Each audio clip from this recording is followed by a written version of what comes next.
আঞ্চলিকতাবাদৰ নামত বিজেপিৰ পৰা 25-30 লাখ লৈ থকা এমএলএ বিৰুদ্ধে চলিব নচলে? চলিব হয়নে নহয়? বিৰোধী ঐক্যৰ নামত দালালি কৰা মানুহটোৰ বিৰুদ্ধে চলিব নচলে? চলিব। মোক যদি কোনোবা এমএলএ এজনে মোৰ সৈনিকক কয় যে শৃংখলে কোটি টকা বিজেপিৰ পৰা ললে, মোৰ এজনো এনেকুৱা সৈনিক নাই যে এইটো কথা বিশ্বাস কৰিব। এইটো মোৰ সৈনিকৰ ওপৰত বিশ্বাস, শৃংখল চলিহাৰ বিশ্বাস এইটো। আৰু শৃংখল চলিহাই অন্তত দেশ আৰু জাতিক বিকি নকৰে, কোনো কাৰণত নকৰে। এটা কথা স্পষ্ট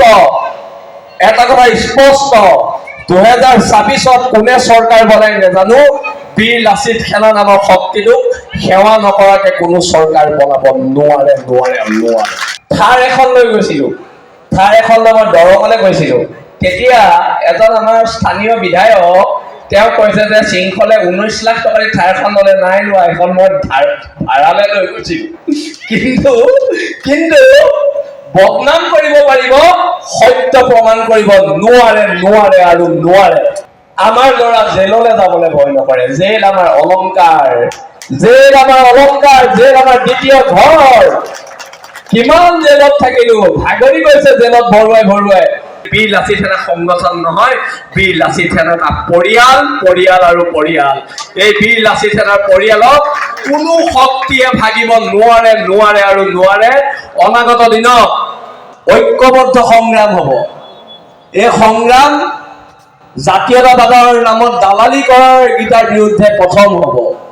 জাতীয়তাবাদৰ নামত দালালি কৰাৰ যিকেইটা মানুহে কৰি আছে সিহঁতৰ বিৰুদ্ধে প্ৰথম হব। কিন্তু মোক যদি কোনোবা এমএলএ এজনে মোৰ সৈনিকক কয় যে শৃংখলে কোটি টকা বিজেপিৰ পৰা ললে, মোৰ এজনো এনেকুৱা সৈনিক নাই যে এইটো কথা বিশ্বাস কৰিব। এইটো মোৰ সৈনিকৰ ওপৰত বিশ্বাস, শৃংখল চলিহাৰ বিশ্বাস এইটো।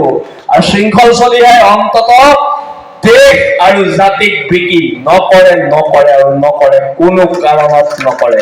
কোনো কাৰণত দেশ জাতিক বিক্ৰী কৰা নহব, দেশ জাতিৰ কাৰণে অধিকাৰ কাঢ়ি অনা হব। 17 চনৰ পৰা 23 চনলৈকে জেলতে আছো, আকৌ আমাক কথা কবলৈ নহব না। পুলিচৰ মাৰ খাই নোপোৱা। আৰু আমি আকৌ GMCHত নাই দেই, আমি GMCHত নাই, এচি ৰুমত, আমি জেলত আছো, জেলত। আৰু এটা কথা স্পষ্ট 2024 কোনে চৰকাৰ বনাই নাজানো, বীৰ লাচিত সেনা নামৰ শক্তিটোক সেৱা নকৰাকে কোনো চৰকাৰ বনাব নোৱাৰে। এইখিনি কথা একদম স্পষ্ট ৰূপত কৈ দিয়া হৈছে। আৰু অনাগত দিনত আমি যে সংগ্ৰামখন কৰি আছো, আমাৰ এই গুণ্ডা চুণ্ডা কিবা কিবি কয়, কাৰ কাৰণে কৰি আছো? আজি 8টা ল'ৰা ছোৱালীয়ে হিন্দু সম্প্ৰদায়ৰ, মুছলমান সম্প্ৰদায়ৰ ল'ৰা ছোৱালীয়ে ইয়াত আজি নাছিলে। এই যে সৰু ল'ৰা ছোৱালীখিনি, ইহঁতৰ কাৰণে আমি সংগ্ৰাম কৰি আছো। আমি সংগ্ৰাম নিজে ঘৰ বনাবলৈ কৰা নাই, নিজে ফ্লেট ল'বলৈ কৰা নাই। আমি সংগ্ৰাম কৰিছো তাৰ কাৰণে, আহিবলগীয়া ভৱিষ্যত প্ৰজন্মৰ কণ খিলঞ্জীয়া মানুহৰ কাৰণে। ইয়াত কোনো ধৰণৰ কথা নাই। আমাক দালাল কব, মোৰ যদি এটা একাউণ্ট বেলেঞ্চ চাই 2 টকা 50 পইচা মান আছে, কিন্তু আমাক আকৌ কয় আমি বিজেপি পৰা, কংগ্ৰেছৰ পৰা, ইটোৰ পৰা সিটোৰ পৰা আমি 15 কোটি ললো, 16 কোটি ললো। কমাই কব লাগে, 15,000 20,000 কলেও ভাল দেখি। 15 কোটি 16 কোটি কলে মানে অসমৰ জনগণে বিশ্বাস নকৰে। আৰু সেইকাৰণে মই এটা কথা স্পষ্টকে বীৰ লাচিত সেনাৰ আজি শিৱসাগৰৰ এই সৈনিকসকলৰ সন্মুখত মই কৈছো, যদি মই এই সৈনিকসকলৰ আগত কৈছো, যদি কোনোবা এদিনা শৃংখল চলিহাই পইচা খায়, আপোনালোকে সেই দিনাই শৃংখল চলিহাৰ পুতলা জ্বলাব আৰু শৃংখল চলিহাক নেমানিব। আপোনালোকৰ বিশ্বাস আছে নে নাই যে মই কেতিয়াও পইচা নাই খোৱা? নিশ্চয় আছে। আৰু এটা কথা স্পষ্ট, যদি জীৱনত কেতিয়াবা পইচা পাতি আমাৰ কোনোবা সৈনিকৰ হয়, মোৰ হয় নহয়, আমাৰ যদি কোনোবা সৈনিকৰ হয়, আমি খিলঞ্জীয়া মানুহৰ মাজত বিলাই দিম। আমি খিলঞ্জীয়া মানুহৰ প্ৰত্যেক বিপদত থাকিম, কিন্তু এইবোৰ দালালি কথাত আমি ভুল নাযাওঁ। আৰু আমাৰ বীৰ লাচিত সেনাৰ মানে কি হৈছে, সৈনিকসকলৰ একতাটো ভাঙিব বিচাৰিছে শৃংখল কোটিপতি। মই সেইদিনা মোৰ লগৰ ল'ৰা এটা থাৰ এখন লৈ গৈছিলো, থাৰ এখন লৈ মই দৰঙলৈ গৈছিলো। তেতিয়া এজন আমাৰ স্থানীয় বিধায়ক তেওঁ কৈছে যে শৃংখলে 19 লাখ টকাৰ থাৰখন ল'লে, নাই লোৱা, এখন মই ভাড়ালৈ লৈ গৈছিলো। কিন্তু বদনাম কৰিব পাৰিব, সত্য প্ৰমাণ কৰিব নোৱাৰে। এইখন সংগ্ৰাম চলিবনে? চলিব। কাৰ বিৰুদ্ধে চলিব? দালালিৰ বিৰুদ্ধে চলিব। আঞ্চলিকতাবাদৰ নামত বিজেপিৰ পৰা 25-30 লাখ লৈ থকা এমএলএৰ বিৰুদ্ধে চলিব নচলে? চলিব, হয়নে নহয়?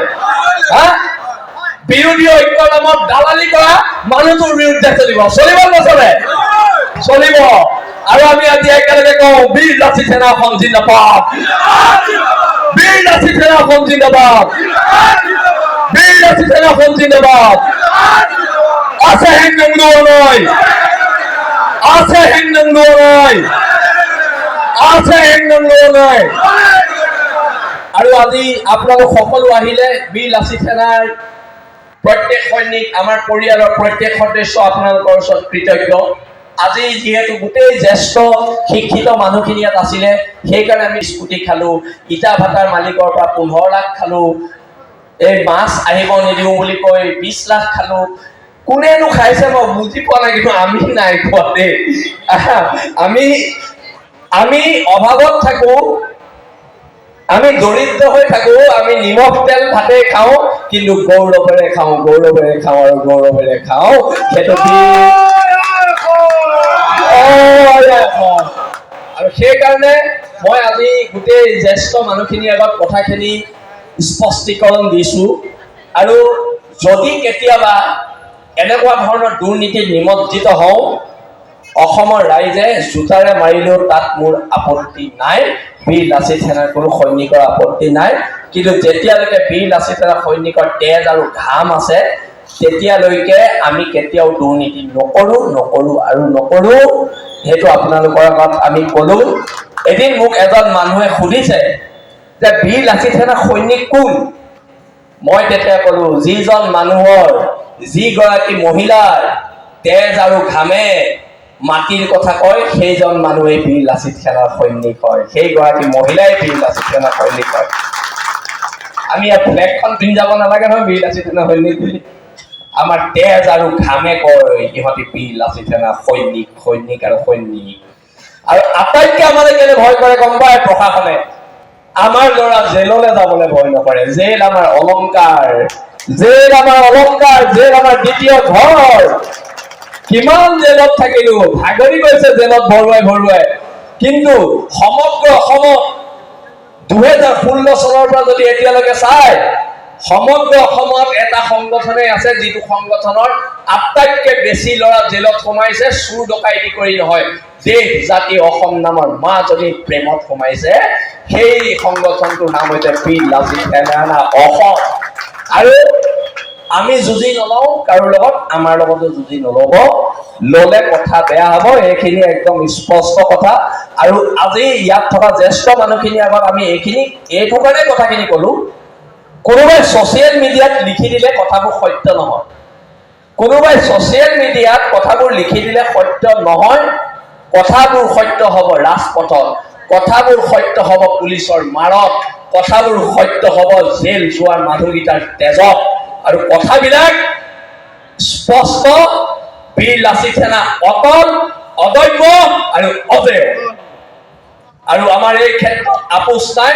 পুনৰবাৰ কৈছো, হ'ব পাৰো আমি দুখীয়া, আমি কাৰো গোলাম নহয়, আঁঠুকাঢ়ি অধিকাৰ খোজা আমাৰ নিয়ম নহয়। ধন্যবাদ। জয় অসম,